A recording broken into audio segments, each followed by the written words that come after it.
So President Biden has unveiled his $2 trillion infrastructure plan later on down the road, I believe next month. Actually, I guess that's this month now.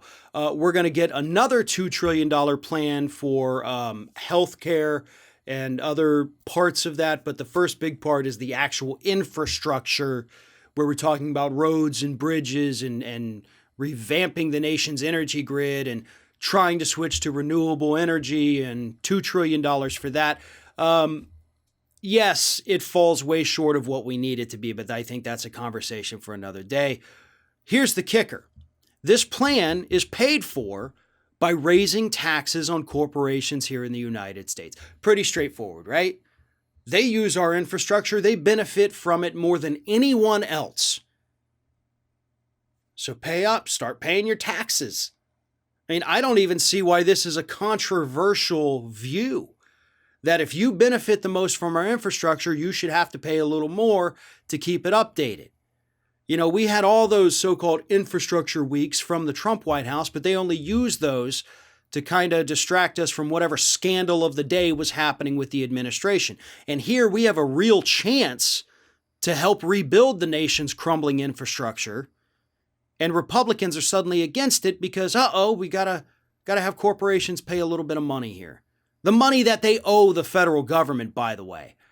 They have been coddled for far too long. They've been getting away with exploiting loopholes and paying nothing in taxes. Some of the most profitable businesses in this country pay nothing in federal income tax every year.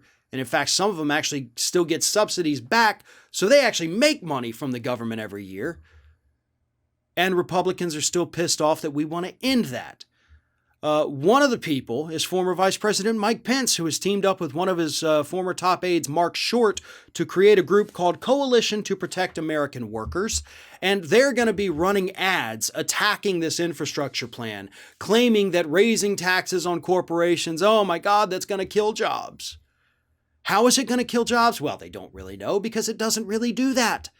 But they're going to try to sell it as such, much like they tried to sell trickle-down economics as give corporations tax breaks, they're going to give you more money. And that never happened. None of the times when it was tried. But they're going to keep trying to sell a different version of that myth to the American public. Mitch McConnell, also out there furious about the fact that corporations may have to pay a little bit more in money in taxes so that we can rebuild our crumbling infrastructure. Mitch McConnell said, the president's going to send our economy in the wrong direction by raising taxes on corporations. Let me ask you a question right now, Mitch. Where do you think our economy is? What direction do you think our economy is going right now during this recession? Huh? The problem with our economy is that we only view it as how well are mega corporations doing. Do people have jobs, yes or no? Doesn't matter what kind of jobs. They could be minimum wage, don't pay enough for people to pay their bills jobs, but if they have a job at all, we count that as a great thing. We look at these jobs reports. Hey, we're bringing jobs back to the United States, but look through the jobs reports. People, I've been telling everybody this for 2 years now. Look through those job reports and see how crappy most of these jobs are that we're creating in the United States. We're creating poverty wage jobs, but corporations are doing better than ever, so they tell us that the economy's rebounding. And that's what Mitch McConnell says, well, if they have to pay more, we're going to go in the wrong direction. We're already going in the wrong direction. At this point, taxing corporations more to make things better here in the United States, which, by the way, would also create some jobs.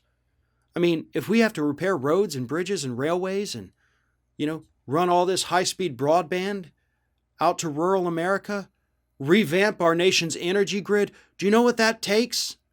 Workers. It takes workers. So it creates jobs. And again, as critics of this have correctly pointed out, environmental groups have pointed out, this infrastructure plan is certainly not enough. It will not get us to the goal of renewable energy, 100% of that. It falls well short of that. It's lackluster in the actual spending. It still gives subsidies to fossil fuel companies if they invest in carbon capture technology, puts money into nuclear power, which is dangerous, all of these other things too. So yes, it's not good enough, but it's much better than having absolutely nothing at all. And the taxing corporations part, that is absolutely one thing that everybody should be able to get behind because they benefit the most from it. They profit the most from our infrastructure. So it's only fair that they have to pay up for it.